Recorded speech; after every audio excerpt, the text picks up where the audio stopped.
अस्सलाम वालेकुम, मैं हूं शहबाज अली। तो आज की इस वीडियो में हम बात करेंगे कंपैरेटिव पॉलिटिक्स के बारे में। कंपैरेटिव पॉलिटिक्स क्या होती है, हम कंपेयर करेंगे कंपैरेटिव पॉलिटिक्स को और इंटरनेशनल रिलेशंस को। ठीक है, और ये हमारा टॉपिक है, लेक्चर नंबर है 67। ठीक है, तो आज की इस वीडियो में हम कंपैरेटिव पॉलिटिक्स को डिस्कस करते हैं। कंपैरेटिव पॉलिटिक्स है क्या? कंपैरेटिव पॉलिटिक्स वर्ड कंपेयर से हमें पता चलता है कि हम बात कर रहे हैं कंपैरिजन के बारे में। ठीक है, किस चीज़ की कंपैरिजन कर रहे हैं? हम पॉलिटिक्स की कंपैरिजन कर रहे हैं। ठीक है, और मतलब कौन सी किस कंट्री की या हम किस एरिया की पॉलिटिक्स की बात कर रहे हैं। हम विद इन स्टेट्स की पॉलिटिक्स को कंपेयर कर सकते हैं और स्टेट्स टू स्टेट हम जो है पॉलिटिक्स को कंपेयर कर सकते हैं। ठीक है, विद इन स्टेट्स की अगर हम बात कर रहे हैं तो हम प्रोविंसेस की गवर्नमेंट्स को, प्रोविंसेस की पॉलिटिक्स को भी जो है कंपेयर कर सकते हैं। सिंध की पंजाब से, पंजाब की बलूचिस्तान से। ठीक है, तो इनको कंपेयर करके हम जो है सिमिलरिटीज़ और डिससिमिलरिटीज़ की बुनियाद पे हम इनको क्या करते हैं, कंपेयर करते हैं। ठीक है, स्टेट टू स्टेट जो है हम कंपेयर भी कर सकते हैं। एक स्टेट की गवर्नमेंट दूसरी स्टेट, एक स्टेट की पॉलिटिक्स दूसरी स्टेट की पॉलिटिक्स के साथ। ठीक है, जैसा कि पाकिस्तान यूएसए है जो है डेमोक्रेटिक स्टेट है और एडवांस भी है, तो हम उसको किसके साथ कंपेयर करेंगे? हम उसको कनाडा के साथ कंपेयर करेंगे। ठीक है, क्योंकि कनाडा, यूके ये क्या है, ये खुद जो है डेमोक्रेटिक स्टेट्स हैं। ठीक है, और वहाँ पे वो जो डेवलप भी हैं ज़्यादा, इनका जो ट्रेड है वो ज़्यादा, सबसे ज़्यादा तो यूएसए का है और कनाडा का भी अच्छा खासा है। ठीक है, तो इनकी बुनियाद पे हम क्या कर रहे हैं, इनको हम कंपेयर कर रहे हैं। ठीक है, तो डेफिनेशन क्या है? The study and comparison of domestic politics across countries. ठीक है, डोमेस्टिक पॉलिटिक्स के लफ्ज़ से पता चलता है कि हम बात करेंगे इंटरनल जो पॉलिटिक्स होती है, घरेलू जो पॉलिटिक्स होती है। ठीक है, तो उसके बारे में हम कंपैरेटिव पॉलिटिक्स में बात करते हैं।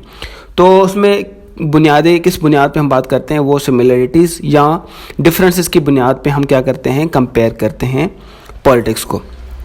ठीक है, अब ये जो चीज़ें हैं, हम जो ट्रेड की बुनियाद पे या पॉलिटिक्स की बुनियाद पे या जो है फॉर्म ऑफ गवर्नमेंट की बुनियाद पे या उनकी फॉरेन पॉलिसी की बुनियाद पे जो हम कंपैरिजन करते हैं वो हम आईआर में करते हैं। ठीक है, और जो ये पॉलिटिक्स की बुनियाद पे सिर्फ हम जो बात करते हैं वो करते हैं कंपैरेटिव पॉलिटिक्स में। ठीक है, कंपैरेटिव स्टडीज़, कंपैरेटिव पॉलिटिक्स में हम सिर्फ और सिर्फ पॉलिटिक्स की बुनियाद पे क्या करते हैं, कंपैरिजन करते हैं। और आईआर में हम ट्रेड की बुनियाद पे भी जो है कंपेयर करते हैं। फॉरेन पॉलिसी की बुनियाद पे ज़्यादातर हमारा फोकस होता है, फॉरेन पॉलिसी पे होता है। ठीक है, इंटरनेशनल पॉलिसी पे होता है, ये आईआर में हमारा ये होता है। ठीक है, तो कंपैरिजन हम किसके साथ करेंगे? हम ऐसी कंट्री के साथ करेंगे जो हमारी कंट्री के साथ सिमिलर, कोई ना कोई में चीज़ सिमिलर हो। ठीक है, जैसे कि डेमोक्रेसी अगर हम बात करें तो डेमोक्रेसी टू डेमोक्रेसी। ठीक है, monarchy to monarchy, anarchy to anarchy. ठीक है, तो हम ऐसे मतलब जो है स्टेट को कंपेयर करते हैं आपस में। ठीक है, और दूसरा है जब तक हम जो अभी तो मतलब वो बहुत एडवांस जो इंटरनेट का रिसोर्स है, हमें पता चल जाता है कि कौन सी कंट्री में कौन सी गवर्नमेंट है, कौन सी कंट्रीज़ में कौन से रूल्स फॉलो किए जाते हैं, कौन सी कंट्रीज़ में लोग किस तरह से रहते हैं, कौन सी कंट्रीज़ में जो है पॉलिटिक्स किस तरह से चलती है, कौन सी मतलब हर चीज़ का हमें पता चल जाता है ना, इंटरनेट के थ्रू, यूट्यूब के थ्रू, गूगल के थ्रू, हर चीज़ का हमें पता चल जाता है। ठीक है, लेकिन पहले क्या हुआ करता था, जब उनको एनालाइज करना पड़ता था ना, तो वो वहाँ पे जाके रहते थे। जैसे कि हम एग्जांपल दें, सर सैयद अहमद खान। सर सैयद अहमद खान जब अपने बेटे को लंदन लेके जाते हैं, इंग्लैंड में, ठीक है, वहाँ पे पढ़ाने के लिए, तो वहाँ पे कुछ दिन रहते हैं, तो वहाँ पे वो ऑब्जर्व करते हैं। क्या करते हैं? ऑब्जर्व करते हैं उनकी वे ऑफ एजुकेशन, जो उनका तरीका होता है पढ़ाने का, उनका जो मेथड होता है, पूरे उनको जो क्या करता है वो ऑब्जर्व करता है। ठीक है, तो वो कंपेयर करता है, यार हमारे जो इंडिया में है, मतलब भारत में ऐसा तो कुछ नहीं है, तो हमें जो है ये जो चीज़ें ये कर रहे हैं, हमें भी वहाँ पे वही चीज़ें करनी चाहिए और हमें वहाँ पे ये चीज़ें मतलब जो है अडॉप्ट करनी चाहिए। ठीक है, तो वो उन्होंने क्या किया, ऑब्जर्व किया और वही चीज़ें, वही पॉलिसीज़, वही रूल्स और रेगुलेशन एजुकेशन के लिहाज से उन्होंने यहाँ पर भी किए। ठीक है, तो इससे क्या हुआ, वो मतलब जो उन्होंने कंपैरिजन की सबसे पहले, फिर उसके बाद उन्होंने वही रूल्स, क्योंकि उनको अच्छे लगे, यार ये बेनिफिशियल है हमारे लिए भी अगर हम इन रूल्स को, रेगुलेशंस को हम फॉलो करेंगे तो। ठीक है, तो फिर उन्होंने भी भारत में वापस आके उन्होंने भी यही एजुकेशन सिस्टम अपनाया जो वहाँ पर था। ठीक है, तो ये होता है ऑब्जर्वेशन, किसी कंट्री में जाके रहना कुछ दिन, वही उनकी चीज़ों को ऑब्जर्व करना और फिर कंपेयर करना। ठीक है यार, यहाँ पे कुछ लोग हैं इस तरह से रहते हैं, यहाँ पे ह्यूमैनिटी ज़्यादा है लेकिन हमारे पास ह्यूमैनिटी नहीं है। अब ह्यूमैनिटी क्यों है, क्या वजह है जो यहाँ पे भी ह्यूमैनिटी ज़्यादा है, यहाँ पे ह्यूमन राइट्स वायलेट नहीं होते और हमारे यहाँ ह्यूमन जो हैं वायलेट होते हैं। ठीक है, यहाँ पे करप्शन नहीं है, यहाँ पे करप्शन बहुत ज़्यादा है, क्यों, क्या वजूहत हैं। तो ये ऑब्ज़र्व करते हैं, फिर उसके बाद उनको एनालाइज़ करते हैं, एनालाइज़ करने के बाद उनकी मतलब जो है रीज़न्स देखने की कोशिश करते हैं। ठीक है, तो हम कंपैरेटिव पॉलिटिक्स में ज़्यादातर इन चीज़ों को फोकस करते हैं।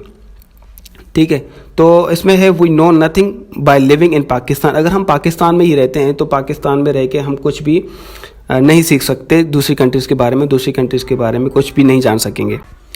अभी इसमें हम बात करेंगे जो कंपैरेटिव एनालिसिस होते हैं, जो हमारे लॉजिक्स होते हैं, जिनकी बुनियाद पे हम क्या करते हैं, हम एनालाइज करते हैं। ठीक है, हम कंपेयर करते हैं दूसरी स्टेट्स को।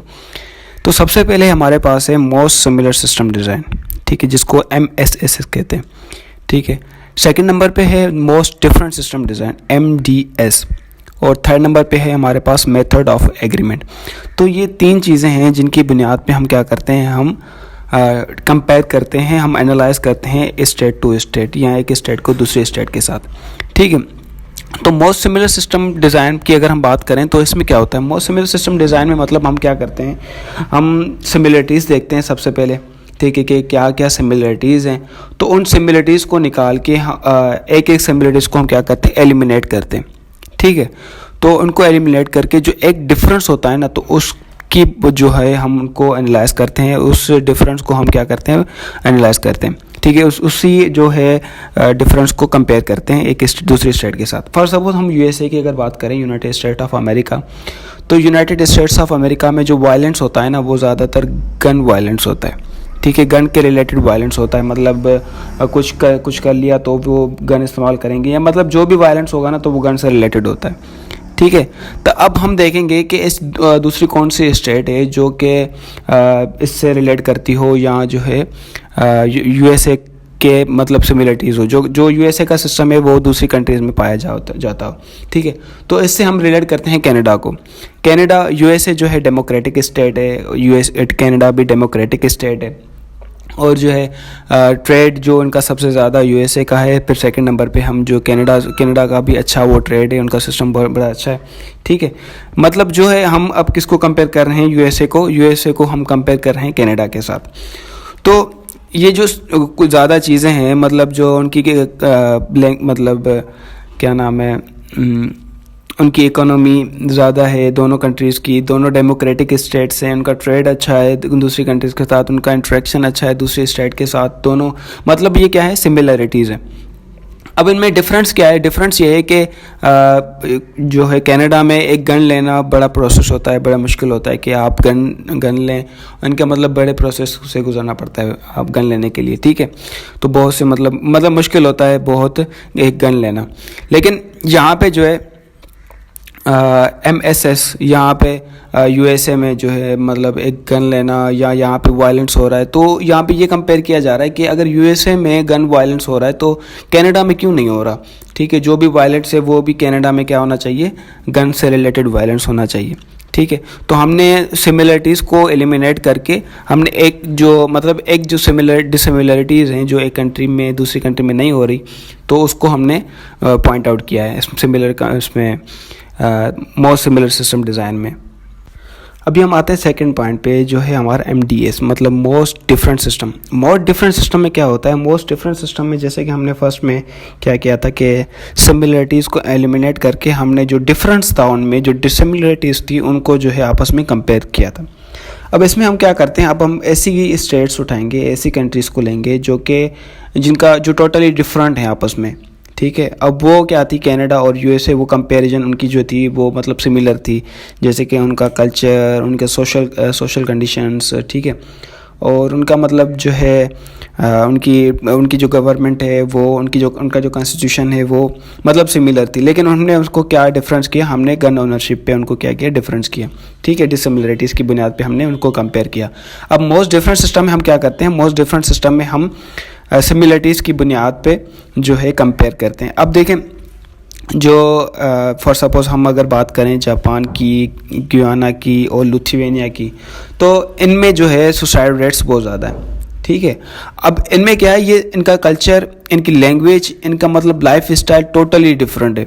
ठीक है, ये इनकी जो गवर्नमेंट है वो भी डिफरेंट है, इनका जो कॉन्स्टिट्यूशन वगैरह जो भी होता है टोटली डिफरेंट है। ठीक है, तो हमने इनको किस बुनियाद पे कंपेयर किया है, हमने एक सिर्फ जो पॉइंट है हमारे पास सुसाइड रेट्स, उनकी बुनियाद पे हमने इन दोनों स्टेट्स को क्या किया है, कंपेयर किया है, इन तीनों स्टेट्स को आपस में। ठीक है, तो जापान का कल्चर, जापान की लाइफ स्टाइल, जापान की लैंग्वेज, जापान का जो है सोशल कंडीशंस, ये टोटली डिफरेंट है गुयाना से, और गुयाना का डिफरेंट है लिथुआनिया से। लेकिन सिमिलरिटीज़ क्या चीज़ है, एक वो है सुसाइड रेट्स। ठीक है, तो MDA सिस्टम में हम एक ही चीज़ को जो इनमें कॉमन होती है उनको क्या करते हैं, कंपेयर करते हैं आपस में। ठीक है, ये उनका क्या है, मोस्ट सिमिलर सिस्टम डिज़ाइन का क्या है, ऑपोजिट है। अब थर्ड जो है हमारे पास मेथड ऑफ एग्रीमेंट में क्या होता है, हम जो है एक स्टेट या दो या दो से ज़्यादा स्टेट्स को आपस में कंपेयर करते हैं। ठीक है, फिर कंपेयर करने के बाद जब हम एनालाइज कर लेते हैं और फिर उनको हम मोस्ट कॉमन चीज़ जो उनमें पाई जाती है, तो उसको हम क्या करते हैं, हम उनको कंपेयर करते हैं आपस में। ठीक है, तो उनका जो मेथड ऑफ एग्रीमेंट होता है उसकी बुनियाद पे हम क्या करते हैं, उनको कंपेयर करते हैं। तो थर्ड में ये होता है। तो इन तीन जो हमने ये डिस्कस किए हैं, 3 पॉइंट्स को, ये जो लॉजिक है हमारे एनालाइज करने के, तो इन लॉजिक्स को लेकर हमसे जो भी क्वेश्चन पूछा जाएगा, हम उस क्वेश्चन का जवाब देने के लिए हम इन तीनों चीज़ों को क्या करेंगे, कंपेयर करेंगे और इन तीनों चीज़ों को एनालाइज करेंगे। इन तीनों चीज़ों की बुनियाद पे हम क्या करेंगे, एक स्टेट को एनालाइज करेंगे। ठीक है, तो फिर कुछ क्वेश्चन हैं जो पूछे गए हैं, तो हम जो नेक्स्ट वीडियो में हम इन्हीं लॉजिक्स को लेकर जो है हम उन क्वेश्चंस के जवाब देंगे। ठीक है, तो अभी लास्ट में जब बात करेंगे, तो दुनिया में अब 193 स्टेट्स पाई जाती है। तो उनमें से कुछ स्टेट्स जो हैं डेमोक्रेटिक्स हैं, कुछ स्टेट्स डेमोक्रेटिक्स नहीं है। ठीक है, कहीं पे डेमोक्रेटिक सिस्टम पाया जाता है, कहीं पे डेमोक्रेटिक सिस्टम नहीं पाया जाता। कुछ स्टेट सोशलिस्ट होते हैं, कुछ लिबरल वहाँ पे वो पाई जाती है। कहाँ पे जो है एम्पायर होते हैं, मतलब जो बादशाह होते हैं, कहीं पे मोनार्की होती है। ठीक है, तो जैसे कि बहुत सी स्टेट है, चाहे United kingdom, China, Pakistan, India, USA, Japan, France, ये इन सारे स्टेट्स के पास क्या है, डिफरेंट गवर्नमेंट है। ठीक है, इन सब हर कंट्री के पास अपनी जो है डिफरेंट गवर्नमेंट है। ठीक है, तो हमारे पास जो है 2 मेजर कंपैरेटिव फैक्टर आते हैं कंपैरेटिव पॉलिटिक्स के। एक है एम्पेरिकल डिबेट और दूसरा है नॉर्मेटिव डिबेट। एम्पेरिकल डिबेट जो है हमारा क्या होता है, हम अपनी जो है फैक्ट्स की बुनियाद पे या फिगर्स की बुनियाद पे हम क्या करते हैं, हम ऑब्जर्वेशन करते हैं। ठीक है, और नॉर्मेटिव में हम क्या करते हैं, मुआयना करते हैं। ठीक है, किसी चीज़ को हम क्या करते हैं, मुआयना करते हैं, और इन दोनों की बुनियाद पे हम एक स्टेट को दूसरी स्टेट के साथ क्या करते हैं, कंपेयर करते हैं। अब क्वेश्चन कौन से हैं, क्वेश्चन है why some states are poor and others are not. अब इस क्वेश्चन का जवाब देने के लिए हम इन चीज़ों को क्या करेंगे, हम ये जो हमने पीछे डिस्कस किए हैं इसको हम कंपेयर करेंगे और इनकी बुनियाद पे हम इस सवाल का जवाब देंगे। ठीक है, सेकंड क्वेश्चन है why some countries are democratic and others are not. ठीक है, थर्ड क्वेश्चन है why do countries have different institutions and form of governments. ठीक है, और फोर्थ क्वेश्चन है why do countries have different policies in varieties of area, in different varieties of area. ठीक है, 5 question है हमारे पास why do some social revolution succeed and indoor while others fail. ठीक है, 6 क्वेश्चन है why do some countries are developed strong senses of statehood and nationhood and others are not. ठीक है, तो ये कुछ क्वेश्चंस हैं, बेसिक क्वेश्चंस हैं जिनका हम आंसर इन्हीं जो पीछे हमने 3 कंपैरेटिव लॉजिक्स हमने पढ़े हैं इनकी बुनियाद पे हम इनके सवाल जवाब देंगे। 7वां हमारे पास जो क्वेश्चन है why do countries go to war और एस्टेब्लिश पीस। 8 और आखिरी क्वेश्चन है हमारे पास why are some societies subjected to terrorism and others are not. तो ये कुछ बुनियादी क्वेश्चन है, ये बेसिक क्वेश्चन है जो हम अगली वीडियो में डिस्कस करेंगे इंशाल्लाह। और हम जो है इनका आंसर भी इन्हीं जो 3 लॉजिक हमने डिस्कस किए हैं इन लॉजिक्स की बुनियाद पे करेंगे।